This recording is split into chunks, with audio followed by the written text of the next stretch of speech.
नमस्कार उद्योजक मित्रांनो, आज आपण या व्हिडिओमध्ये जो पश्चिम महाराष्ट्रामध्ये म्हणा किंवा पूर्ण भारतामध्येच या प्रोडक्टची चांगली डिमांड आहे तो प्रोडक्ट म्हणजे गोळीपेंड पशुखाद्य निर्मिती व्यवसाय, या व्यवसायाची माहिती आपण या व्हिडिओमध्ये बघणार आहोत। आता पशुखाद्य म्हणजे काय, म्हणजे जनावरांसाठी जे आपण खाद्य वापरतो, जे की जुन्या काळामध्ये मक्का भरडून दिले जात होती किंवा बाजरी वगैरे जी शिजवून जनावरांना दिली जात होती, पण त्यामध्ये ती प्रोटीन लेवल किंवा ते मिनरल्स जे जनावरांना हवे होते ते मिळत नाहीत। तर आता आधुनिक युगामध्ये जसे युग समोर चालले त्या पद्धतीने ज्या पॅलेट्स आहेत त्या पॅलेट्स मार्केटमध्ये चांगल्या प्रकारे डिमांडमध्ये आल्या आहेत, म्हणजेच गोळीपेंड मार्केटमध्ये डिमांडमध्ये आलेली आहे। तर गोळीपेंड बनवण्यासाठी मुख्य प्रश्न, सगळ्यात पहिला प्रश्न प्रत्येक ज्या व्यावसायिकाला हा व्यवसाय सुरू करायचा आहे त्याच्या मनामध्ये येत असतो की हा व्यवसाय सुरू करण्या अगोदर गोळीपेंड बनवण्यासाठी रॉ मटेरियल काय लागणार आहे।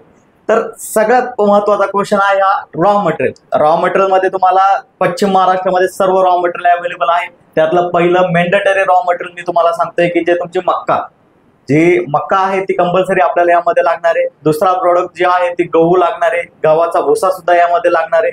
त्यानंतर तिसरा प्रोडक्ट आहे सोयाबीनची डीओसी। डीओसी म्हणजे काय, डी ऑइल केक, म्हणजे जे तेल घाणे आहेत, तेल काढल्यानंतर जे वेस्टेज राहणार आहे ते वेस्टेज तुम्हाला यामध्ये वापरायचं आहे। त्यानंतरचे काही प्रोटीन पावडर्स याच्यामध्ये वापरायचे आहेत, मिनरल मिक्सचर्स आहेत। वेस्टेज मध्ये जर विचार केला तर फ्लोअर मिलचं वेस्टेज असेल, त्यानंतर तुमचं पोहा मिलचं वेस्टेज असेल, आटा मिलचं वेस्टेज असेल, तर हे रॉ मटेरियल आपल्याला यामध्ये लागणार आहे मित्रांनो।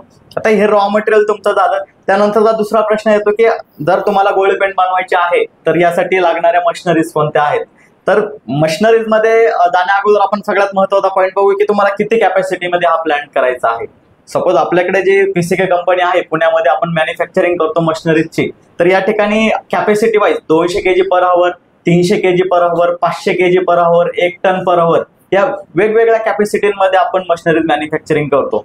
आता याच्यामध्ये तुम्ही परत टाइप्स ऑफ प्लांट येतात, मॅन्युअल सेटअप झाला, सेमी ऑटोमॅटिक सेटअप झाला, फुल्ली ऑटोमॅटिक सेटअप झाला, या वेगवेगळ्या प्रकारचे सेटअप सुद्धा आम्ही मार्केटमध्ये देत आहोत। तर याच्यामधला जर तुम्ही मेंडेटरी मशिनरीज बघितलात की तुम्हाला गरजेच्या मशिनरी त्याशिवाय तुमचा हा व्यवसाय चालू होणार नाहीये, त्याच्यामध्ये पहिलं मशीन असणार आहे तुमचं ग्राइंडर मशीन, जे तुम्ही स्क्रीनवर बघतायत। ग्राइंडर मशीनचं काम काय आहे, जे तुम्हाला रॉ मटेरियल सांगितलं, हे रॉ मटेरियल तुम्हाला आधी दळून घ्यावं लागणार आहे, म्हणजे ग्राइंडिंग करून घ्यावं लागणार आहे। ग्राइंडिंग झालं त्यानंतर दुसरा प्रोसेस असणार आहे तुमची मिक्सिंगची प्रोसेस, त्यामध्ये तुम्हाला मिक्सिंग करायचंय। मिक्सिंग करत असताना नोट करून घ्या मित्रांनो, मिक्सिंग करत असताना याच्यामध्ये प्रोटीन पावडर्स, मिनरल्स मिक्सचर्स, त्यानंतर आपल्याला जे बाइंडिंग एजंट आहे ते म्हणजे तुमचं मोलॅसिस मळी, ही तुम्हाला किंवा गुळाचं पाणी ऑप्शनल आहे, हे तुम्हाला यामध्ये वापरायचं आहे। ते वापरून तुम्हाला हे मिक्सिंग करून घ्यायचंय। मिक्सिंग झालं, मिक्सिंग झाल्यानंतर तिसरी प्रोसेस येणार आहे तुमचे पॅलेट मशीन। तिसरं मशीन आहे हे तुम्ही स्क्रीनवर बघत आहात, ही पॅलेट कशा बनतात। तुम्हाला जे मिक्स केलेलं मटेरियल आहे तुम्हाला पॅलेट मशीन मध्ये टाकायचंय। पॅलेट मशीन मध्ये ही तुमची गोळी प्रेस होऊन बाहेर पडणार आहे। याच्यामध्ये सुद्धा साईजेस असतात। 4 mm ची पॅलेट पश्चिम महाराष्ट्रात चांगली चालते। जर तुम्ही बाकीच्या एरियामध्ये जर गेले, कर्नाटकमध्ये जर गेलात तर कर्नाटकमध्ये 8 mm ची गोळी जास्त प्रमाणामध्ये चालते। तर हे वेगवेगळ्या प्रकारच्या गोळीच्या डाय ज्या आहेत, ह्या डाय आपण तुम्हाला यामध्ये प्रोव्हाइड करत असतोच। आता हे झालं तुमच्या मशिनरीज कोणत्या लागतात। मशिनरीज तुम्हाला लक्षात आलं, याला ऑटोमेशन देण्यासाठी, जर हा मॅन्डेटरी मशीन मी तुम्हाला सांगितलं, याला ऑटोमेशन देण्यासाठी काही कन्व्हेअर बेल्ट्स, जे तुम्ही आता ऑटोमॅटिक प्लांट बघताय स्क्रीनवरती, या टाईपमध्ये कन्व्हेअर बेल्ट्स वापरून, टँकचा उपयोग करून, इलेव्हेटरचा उपयोग करून, स्क्रू कन्व्हेअरचा उपयोग करून किंवा कूलिंग सेक्शनचा उपयोग करून आपण याच प्लांटला, जो मॅन्युअल सेटअप आहे, या प्लांटला ऑटोमॅटिक करण्याचं काम करतोय। आज मार्केटमध्ये जर तुम्ही पाहिलं तर मजूर जे आहेत हे जास्त प्रमाणामध्ये भेटत नाहीत, आणि मजुरांच्या जीवावरती कुठलाच व्यवसाय सध्या सक्सेस लेवलला जात नाहीये, कारण कुणी हार्ड लेवलचं काम करायला तयार नाहीये मित्रांनो। त्यामुळे थोडा ऑटोमायझेशन कडे, सेमी ऑटोमॅटिक किंवा ऑटोमॅटिक मध्ये आपण गेलं पाहिजे हा व्यवसाय सुरू करताना। आता हा झाला तुमचा मशिनरीचा भाग। मशिनरीच्या अगोदरची जी तयारी आहे ही रॉ मटेरियलची आपण पाहिली। दुसरी तयारी तुम्हाला करायची आहे मित्रांनो, तुम्हाला शेड, ज्या ठिकाणी तुम्हाला हा व्यवसाय करायचा आहे। आता व्यवसाय करत असताना तुमच्या मनामध्ये क्वेश्चन येईल की हा व्यवसाय कुठे केला पाहिजे, ग्रामीण एरियामध्ये केला पाहिजे की शहरी भागामध्ये। यासाठी तुम्हाला कोणताही निर्बंध नाहीये मित्रांनो, तुम्ही शहरी ठिकाणी सुद्धा करू शकता, कारण शहराच्या आसपासच्या एरियामध्ये जर तुम्ही पाहिलं, शहरात जे दूध पुरवठा केला जातो या शहराच्या आसपासच्या गावांमधून केला जातो, म्हणजे दूध पुरवठा होतोय म्हणजे त्या ठिकाणी गाई म्हशींचं प्रमाण जास्त प्रमाणात असणार आहे। तर त्या ठिकाणी तुम्हाला गाई म्हशी आल्या म्हणजे तुम्हाला खाद्य पुरवठा करावाच लागणार आहे। तर तुम्ही शहरात करू शकता किंवा ग्रामीण एरियात कुठेही करू शकता, ज्या ठिकाणी तुम्हाला वीज उपलब्ध आहे. म्हणजे तुमच्याकडे जागा पाहिजे आणि तुम्हाला लाईट देखील पाहिजे. जागेचा जर आपण विचार करतोय तर जागा किती पाहिजे, एक साधारणपणे 1 ते 1.5 गुंठ्याचं शेड सुरुवातीला तुम्हाला हवंय. पुढे चालून तुमचा व्यवसाय जसा वाढेल त्या पद्धतीने तुम्हाला शेड देखील वाढवायला लागणार आहे. एक 20 HP पर्यंत 3 फेज लाईट आणि 1.5 गुंठ्यापर्यंत तुमचं शेड हे तुम्हाला मेंडेटरी या व्यवसाय सुरू करताना तुम्हाला लागणारच आहे.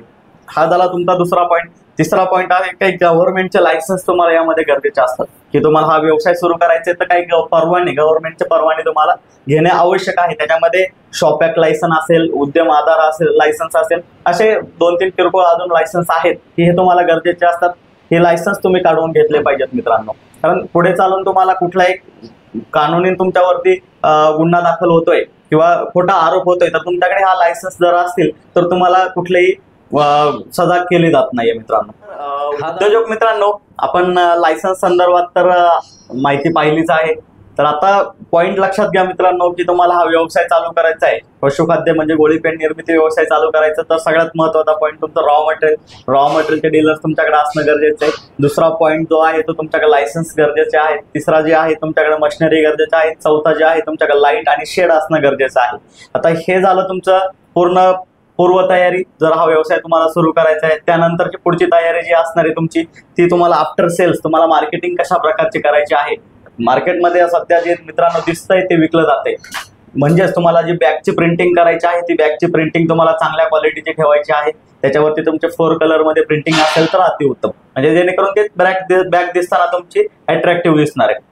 तर बॅगचे प्रिंटिंगचे कॉन्टॅक्ट नंबर पण तुम्हाला आमच्याकडे भेटतील, तर ते कॉन्टॅक्टवरती तुम्ही कॉन्टॅक्ट करून तुम्हाला त्याची पण माहिती पूर्णपणे भेटणार आहे मित्रांनो. त्यानंतरचं जे आहे सगळ्यात महत्त्वाचा प्रश्न, की हा व्यवसाय करत असताना तुम्हाला प्रॉफिट किती मिळतो. म्हणजे तुम्हाला हा व्यवसाय तुम्हाला सुरू करायचा आहे तर तुम्हाला एक दिवसाकाठी किंवा महिन्याकाठी किती रुपयाचा फायदा होऊ शकतो. ओव्हरऑल जर विचार केला नवीन उद्योजकांनुसार मी तुम्हाला सांगतोय, कारण जुने जे उद्योजक आहेत ते तुम्हाला नक्कीच जास्त प्रॉफिट देणार आहे, कारण ते रॉ मटेरियल बल्कमध्ये खरेदी करतायत. तुम्ही नवीन व्यवसायामध्ये एंट्री करताय तर तुम्ही रॉ मटेरियल लगेच 50 ton 100 ton raw material stock करू शकत नाही. तुम्ही सुरुवातीला 10 टन 15 टन रॉ मटेरियल आणणार आहे, तर रॉ मटेरियल तुम्ही कमी स्टॉकमध्ये आणणार तर कमी प्रमाणात तुम्हाला प्रॉफिट रेशो मिळणार आहे. म्हणजेच काय, की रॉ मटेरियल जे आहे त्याच्यावरती तुमचा प्रॉफिट रेशो डिपेंड आहे. सध्याच्या मार्केट स्थिती 2025 मे महिना सध्या चालू आहे, यानुसार तुम्हाला सांगतोय की सध्या रॉ मटेरियल जे आहे तुम्हाला 1200 रुपयापर्यंत रॉ मटेरियलची कॉस्टिंग येते. त्यानंतरची जे ट्रान्सपोर्ट कॉस्ट आहे किंवा बाकीच्या सगळ्या गोष्टी पकडून 1300 रुपयापर्यंत बॅग, म्हणजे तुमची इलेक्ट्रिसिटी असेल, लेबर असेल, इतर सर्व खर्च सर्व मिळून तुम्हाला 1300 रुपयापर्यंत बॅगची किंमत जाणार आहे. म्हणजे एक बॅग बनवण्यासाठी तुम्हाला 1300 रुपये खर्च येतोय आणि तुमची विक्री किती रुपयांनी चालू आहे. चांगल्या क्वालिटीची बॅग मित्रांनो, म्हणजे 24 ते 26% जी प्रोटीन लेवल असणार आहे या बॅगमध्ये. ही बॅग तुम्हाला विक्री करण्यासाठी 2 सोर्स उपलब्ध आहेत, एक तर होलसेल आणि रिटेल. शक्यतो हा व्यवसाय होलसेलमध्येच चालतो. होलसेलमध्ये तुम्हाला बॅग विकली जाते 1600 रुपयाला, म्हणजे तुम्हाला बॅग पाठीमागे 300 रुपये, कमीत कमी 300 रुपयाचा प्रॉफिट या व्यवसायामधनं तुम्हाला भेटणार आहे. हा झाला तुमचा प्रॉफिट रेशो. आता तुम्हाला गुंतवणूक किती आहे, हा व्यवसाय तुम्हाला सुरू करायचा आहे, तुम्हाला गुंतवणूक किती करणार तुम्ही. एक मीडियम लेवलचा जरी तुम्ही प्लांट सुरू करताय, मीडियम म्हणजे 200 ते 250 किलो किंवा 500 किलोचा, तर मशिनरीची कॉस्टिंग एक साधारणपणे 5 ते 6 लाख रुपये. शेडची गुंतवणूक, तुमचं रॉ मटेरियलची गुंतवणूक, लाईटची गुंतवणूक, या सगळ्या गोष्टी मिळून तुम्हाला 10 लाख रुपये तुम्हाला इन्व्हेस्टमेंट असणार आहे. त्यानंतरचे रॉ मटेरियल म्हणजे 12-13 लाख रुपये तुमची इन्व्हेस्टमेंट असेल, त्यावेळेस तुमचा हा व्यवसाय सक्सेसफुल होणार आहे मित्रांनो. अजून जर तुम्हाला या व्यवसायामधले बारकावे लक्षात घ्यायचे असतील तर तुम्ही आमची फॅक्टरी जी आहे पुण्यामध्ये आहे, भोसरी MIDC मध्ये आपलं ऑफिस आहे, या ठिकाणी तुम्ही भेट द्या. तुम्हाला मशिनरीची क्वालिटी लक्षात येईल, त्याचबरोबर तुम्हाला या व्यवसायातले सगळे बारकावे तुम्हाला सांगितले जातील. हे निशुल्क आपण ट्रेनिंग म्हणा हे तुम्हाला देत असतो. मीटिंगमध्ये तुम्हाला पूर्णपणे माहिती आमच्याकडनं दिली जाईल, तर अवश्य तुम्ही एकदा व्हिजिट करा. अजून तुम्हाला काही प्रश्न असतील तर स्क्रीनवरती तुम्हाला नंबर देतोय, त्या नंबरवरती संपर्क करा. धन्यवाद मित्रांनो.